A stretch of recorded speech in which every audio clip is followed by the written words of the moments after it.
Hello, everybody. This is Rick Manning, President of Americans for Limited Government. And man, what the heck is Joe Biden doing? You know, it's almost like he doesn't want to be president of the United States. Here's what we have. People of Maui have been just devastated by the fire there. 115 people dead so far, 850 missing. Town's devastated. They're really, the search and recovery now is coming down to DNA samples because there's nothing but rubble and debris left in the wake of these fires. It's just a complete devastation. But they really, the job of the president is to be a comforter in times like this. And Joe Biden just failed miserably. Listen to this one Hawaii resident. She's currently housing 23 family members who were displaced by the fire. And she's absolutely anguished at the lack of any of the president caring. And right now, the Maui community is helping the Maui community. And it really affects. He decides to come here this week, to come here next week. I mean, like, where applicants too, like, we're part of the United States. Why are we getting put in the back pocket? Why are we being ignored? Wow. Why are we being ignored? Where's the president? Just devastating. And, you know, you look at it and you just say, what are they doing over at the White House? It's just crazy. Well, the president did arrive yesterday. He was in Lake Tahoe on another vacation, and decided that since there was a hurricane that was hitting Southern California, he would leave Lake Tahoe to go to Hawaii and spent about 4 hours on the ground. So here's one of the events he did, and a short clip from it. Somebody else's way. Well, I mean it.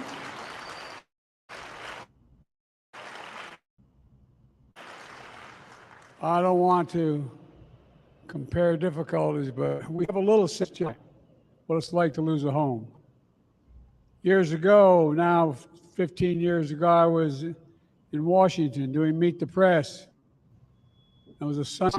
Lightning struck at home on a little lake. It's outside of our home, not a lake, a big pond, and hit a wire and came up underneath our home into the heating ducts, the air conditioning duct. To make a long story short, I almost lost my wife, my '67 Corvette, and my cat. But all kidding aside. No, Joe, all kidding not aside. What are you doing? What are you doing? You're joking about almost losing your '67 Corvette because you had a kitchen fire. These are people who lost their home. 2,300 homes destroyed. Probably 1,000 people who died. Nobody cares about your Corvette, Joe. Nobody. What are you doing? Oh my gosh. I mean, oh my gosh. What a disaster.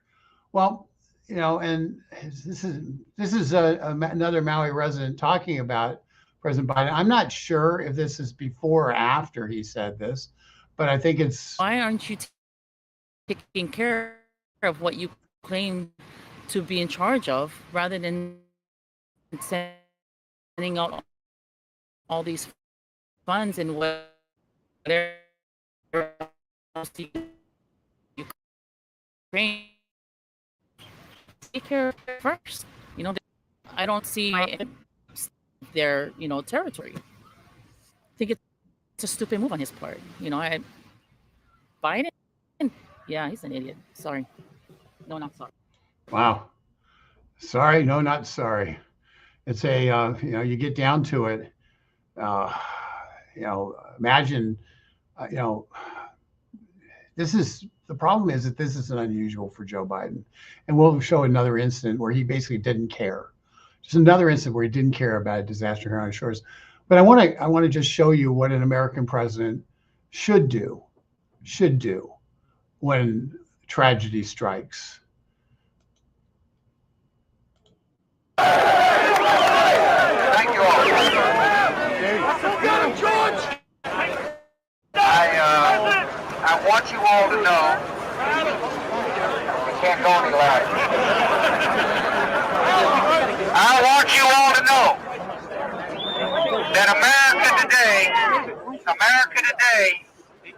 is on bended knee in prayer for the people whose lives were lost here, for the workers who work here, for the families who mourn. This nation stands with the good people of New York City and New Jersey and Connecticut as we mourn the loss of thousands of our citizens.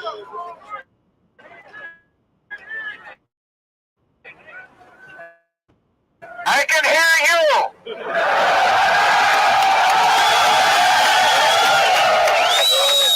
I can hear you. The rest of the world hears you.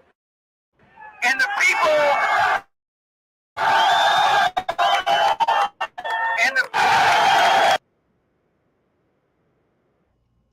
That is what a president does. That's what a president does. It's still emotional to this day. It's still emotional to this day. The words, not scripted, not written on a piece of paper, no staff sitting there. His arm around the fire chief from New York, standing in front of the rubble, leading, showing compassion and resolve. It's not a direct comparison to what happened in Hawaii, but it's a president who showed up on the scene just 3 days later, not 2 weeks later, 3 days later, to show that he cared, that he was in charge, and that the people could trust that the government was going to get it right. History will judge whether the government got it right. But what we see is an unscripted voice of compassion for the people who lost their lives and righteous indignation at those who caused the loss of life. That's what a president does. And that's what Joe Biden failed to do. Let's look at what Joe Biden actually said. This is his written remarks. I think it's fair to just share this with you because FEMA did do stuff. I wanted to make certain, though, that you got the straight scoop on what he did say in a separate event on Maui that was with a number of senators and congressmen and the like. But I also want all of you to know the country grieves with you, stands with you, and will do everything possible to help you recover, rebuild, and respect culture and traditions when the rebuilding takes place. My administration has been in constant contact with the governor and congressional delegation and local leaders. As soon as I got the governor's request, I signed the major disaster declaration that mobilized the whole of government response, which means whatever you need, you're going to get. For example, the Coast Guard and Navy immediately supported maritime search and rescue operations, while the Army helped fire suppression. Here's what we've been doing since. First, we focused on search and rescue, which is still going on. Right now, there are over 450 search and rescue experts working round the clock. Second, I've identified FEMA's administrator, Griswold, to lean forward, as she always has done, to help survivors get immediate aid. FEMA's quickly provided 55,000 meals, 75,000 liters of water, 5,000 beds, 10,000 blankets, working to help remove the debris, repair roads, and restore power. Now that's an informative speech that Joe Biden gave shortly before he went off at a different event to tell his "I almost lost my Corvette" story. The same garage. Imagine all the classified documents that would have been burned up. But that's that's a reasonable speech, informative speech by the president to people, showing that there was a federal government response, showing that the federal government did deploy to try to suppress the fire, which is, Maui's fire was 2 islands over from Pearl Harbor. We have a lot of ships there, the Navy, the Navy and Army deployed, which is a good thing. So the federal government response wasn't, they didn't take 2 weeks to respond. The problem is the president of the United States took 2 weeks to respond. The president of the United States, the same guy who a few days earlier was asked about the effort, who could have, off the cuff said, we're all over this. We've got FEMA on the ground. We're doing everything we can to help the people. Instead said no comment. Telling the people of Hawaii and truly the people of America, they didn't care. And the problem is that this isn't the first time this president's done that. We remember East Palestine, where the train derailment put toxic chemicals in the air and in the ground and in the water of the area, and they've had a cleanup operation for 5 or 6 months now. And you know what? They still haven't, the federal government still hasn't declared a disaster. Norfolk Southern's been doing the cleanup as they should be, but Norfolk Southern's efforts are nearing an end. And the governor of Ohio, Mike DeWine, has requested in writing over a month ago, he requested in writing an emergency declaration. And 5 weeks later, there's been no emergency declaration by the federal government to help the people of East Palestine. After Donald Trump went to East Palestine, shortly after the disaster, when they were being ignored by the Biden administration, Donald Trump went there, handed out water to people, and did humanitarian assistance as a private individual. Joe Biden said he was going to come, said he was going to visit the town, do his job as president of the United States, but he hasn't been there. He never showed up in East Palestine. Now, East Palestine is in a once Democrat stronghold part of the state that is now Trump territory when you get down to the politics. But the fact that it took him 2 weeks to go to Hawaii, and he didn't want to break up his vacation, his never-ending vacation that he seems to be on this summer. It just shows that he is not doing his job. His job's to be on call 24/7 when a disaster hits, to at least present an image of caring. The administrative state's going to go rolling and and have the FEMA rollouts and all that. That's all pre-planned. I was at the Labor Department and Public Affairs, and part of my job as chief of staff was to be in coordination with all the different things that Labor Department does in terms of disaster. So OSHA and various responses in terms of if there's mass job loss and the like, and what the public affairs response is. When we had a hurricane that hit Galveston, it was Hurricane Ike, that hit Galveston in 2008. We had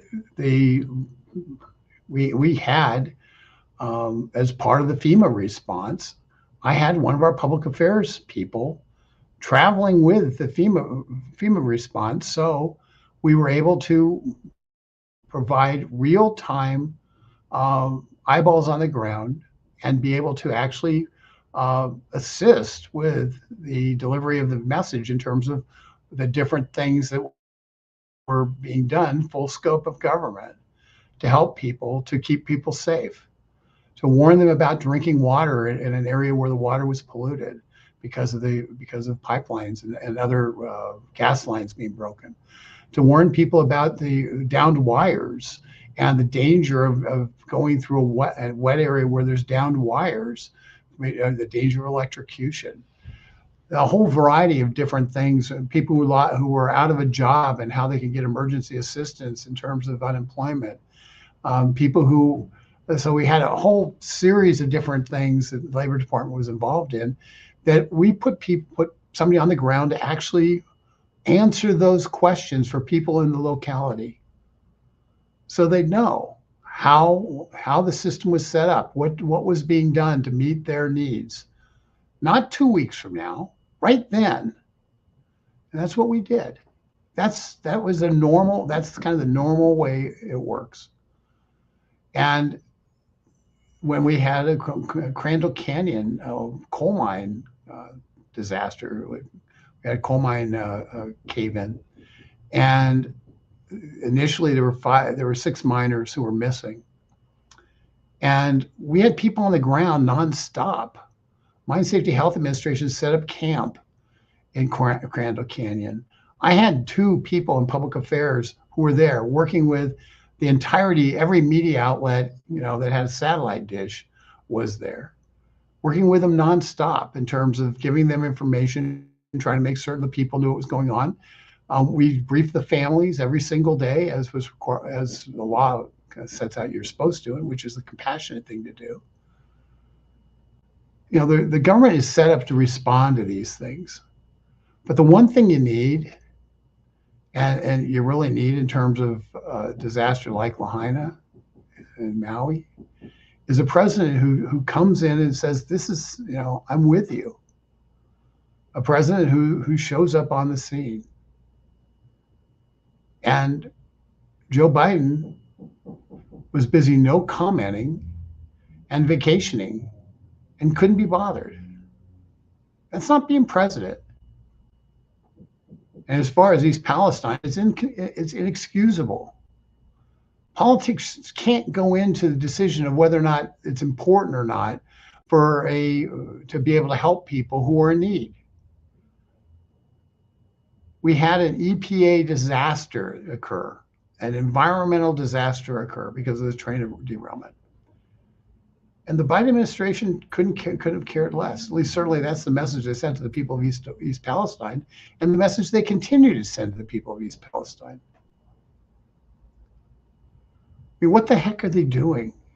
I have to say, there's lots of things that we can disagree on issues on and say, I don't think that's the right approach. But one of the basic jobs of the president is care about the welfare of the American people. And Joe Biden doesn't. He doesn't even pretend. He's so busy talking about, his trying to relate to things from, he might have lost his Corvette in a fire. Almost having a fire doesn't equate to my home, all of my possessions, everything, my entire, all my memories, all the things all the pictures, all those things that you sit there and you say to yourself, if I had to escape, what are the things I would carry out? Assuming, your pets and your children are safe. What are the possessions you? All those things are gone for those people. Loved ones were dead or missing. And we're talking about a story that isn't even true, where he imagines he could have lost his Corvette. Oh my God, what is this? What's wrong with him? I'm going to go to the chat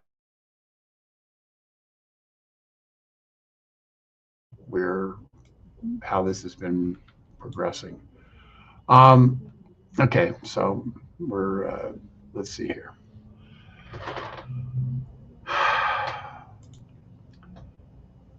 Diana, that's a great question. I find it interesting. We had with all the corruption and all that, the thing Biden got most criticized in recently was Ramona Sharon in the New York Times when she was complaining about him not recognizing his 7th grandchild and how cruel that was.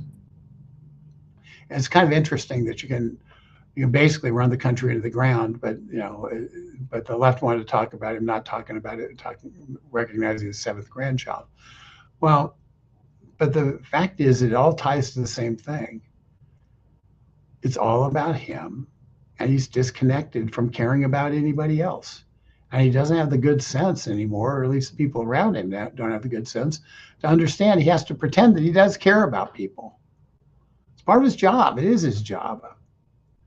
It's it's heartbreaking. Betsy, Vigil Harris is another one who hasn't worked at her job either. Okay. I don't know who Vigil Harris is, so I'm going to be move on.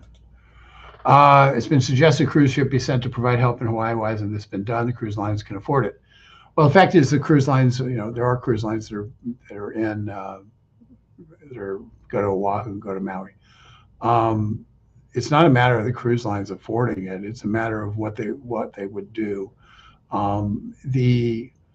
We have significant military resources in Hawaii, and we have the capacity with those military resources to evacuate people, to take them to to put up any kind of temporary shelter that's needed. Fortunately in Hawaii, it's not going to be cold, but you can put. So we have a lot of resources already on the ground in Hawaii. I don't know if the cruise ship is the right idea, the wrong idea. I know that when President Trump was initially dealing with with COVID, one of the things he did is he deployed the 2 Navy comfort ships, one to LA, one to New York, in anticipation of having a need of additional bed space for hospitals. And he did that. He deployed the Army to put tents up and hospital tents up in Central Park in New York. And so he deployed the military and some of those resources as needed. And that's certainly something that can be done very rapidly in terms of rebuilding and trying to, we've got 450 people on the ground. We're trying to find search and recovery. I think at this point it's recovery, unfortunately.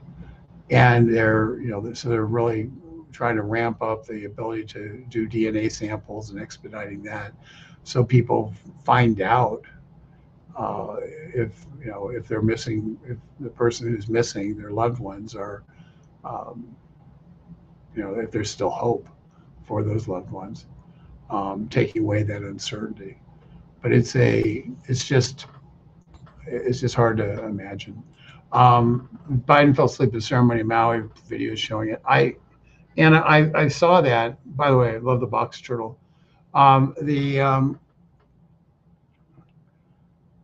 saw that, and I chose not to use those videos because it's unclear if he's sleeping or not. It looks that way, but I don't know. Sometimes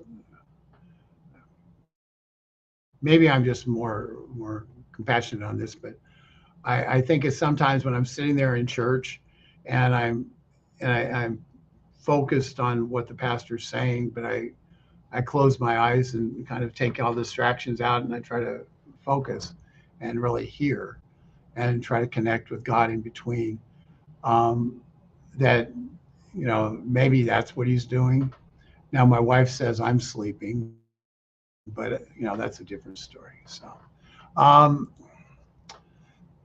checked on, that tells me there may have been radiation, so that had to be cleared out before he went there. Something far more sinister, the hurricane fire took place.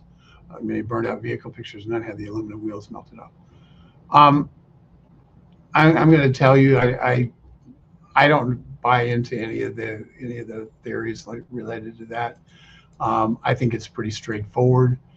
You had a hurricane that was a few hundred miles away. The winds, the massive hurricane, the winds were going at 80 miles per hour, which is hurricane strength winds. 75 or above is hurricane strength. coming over the mountains, and down the hill. A fire was started somehow by someone or for some reason, and those winds carried the fire through dry brush. And and what the left is going to want to contend, and you hear some people, even though initially they were told that didn't fit, that this was they're starting to change their tune and go back to climate change. The fact of the matter is, if you want to look at a lot of these wildfires, the biggest problem is we don't maintain the grounds anymore. We don't engage in activities that create fire breaks. We allow for things to become overgrown and dried out. And as a result, when you allow for nature to take its course, and you don't intervene in the dead and dying plants and trees and the like, when you don't cut those down, when you allow dried tinder to exist and to be there, and you create the kind of fire tragedy that we had in Lahaina, the kind of fire tragedy we saw in Northern California a couple of years ago, 3 years ago, and 4 years ago, where Donald Trump got raked over the coals, so to speak, for talking about raking the forest lands, because the people who were mocking him didn't understand that there's something called raking, which is taking away the dead and dying timber in the brush, the underbrush that provides the fuel for the fire to continue to burn hot and heavy and fast. And when you have high winds and you have a lot of dry tinder, you're going to end up with disaster. It's guaranteed. And it's the environmentalist policy of let everything go back to nature and not maintain lands that actually is responsible for a lot of the fires that we have and the extent of the fires we have. There's no doubt about it. That's just a fact. I don't know that necessarily this was the total case in Maui. What I do know is you had a fast-moving fire based upon the wind was blowing 80 miles an hour, going downhill, and you had a lot of dried out vegetation. A lot of the farmland that used to surround that town isn't farmland anymore, and it became a killing field. We know that the emergency management team in Maui did not do their job. They did not sound the alarm for people to get out. And so you ended up with abject panic as people were trapped, surrounded by fire. Some survived by going into the ocean, but 115 didn't survive, and we're missing 850 to 1,000 more. And Lord willing, those people were off the island, or out of town. That would be a tremendous blessing. But when you lose 2,300 residences, and you have tourists who were there, the fact of the matter is, the chances are a significant portion of those people were in fact consumed by the flames. As horrible as that is, as horrible as that sounds.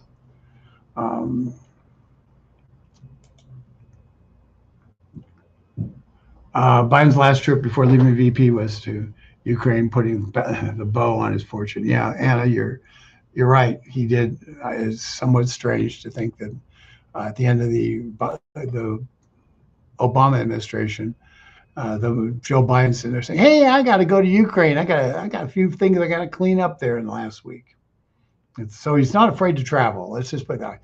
Not afraid to travel, but apparently, it's if he had. I guess if Hunter's artwork were there, he might have gone faster.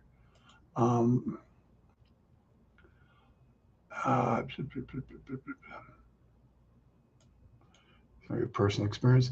I had total loss home fire, a pre-Civil War home that I had been remodeling for 10 years. Talk about memories. Shame on Joe for equating things like that, and even worse for the people in Maui. He almost had a fire, and a car could have been destroyed. Cars are bought, memories are not. Melanie, I couldn't have said it better. Thank you for sharing that. I know in our household that if we had a situation where we had to abandon in a hurry, there's a couple of things that we would get, and we would get our wedding album. We would get some other albums, my wife's parents' wedding album. We'd get some other albums for some different things that we'd done from our life together. I wouldn't care about the car in the garage. I'd like to, if I needed to drive it to get out of Dodge, that'd be one thing. But it's a vehicle; it's just a conveyance. They can be replaced. What matters are the things that matter, the human things. Get the cat out. Get my wife out. My wife out first. Cat out second. Get the memories out, and that's as much as possible. And the rest of it, I can buy a new couch. You can buy a new car, but the memories are the things which matter, which really ultimately are the things that help us remember as we get older, those things that were precious to us in our lives. I think we've got enough around this. I just today was struck by this, and the similarity to what happened in East Palestine, how the people of East Palestine are still waiting. That their disaster doesn't appear to meet the criteria for President Biden to care. And the only reason President Biden even mentioned it was because Donald Trump went there and handed out water and had made a speech and all that stuff. But folks, it's disheartening. The one thing the president ought to be able to do is console people and have the humanity and the compassion to attend, to show up. And President Biden doesn't. There's no other conclusion one can have. I'm going to conclude just by going back and reminding you of this one. The Maui community is helping the Maui community, and it's really affected me because where's the president? He decides to come here this week, to come here next week. I mean, like, where aren't we Americans too? Like, we're part of the United States, but why are we getting put in the back pocket? Why are we being ignored? And right now, the Maui community is helping. And with that, we'll see you tomorrow.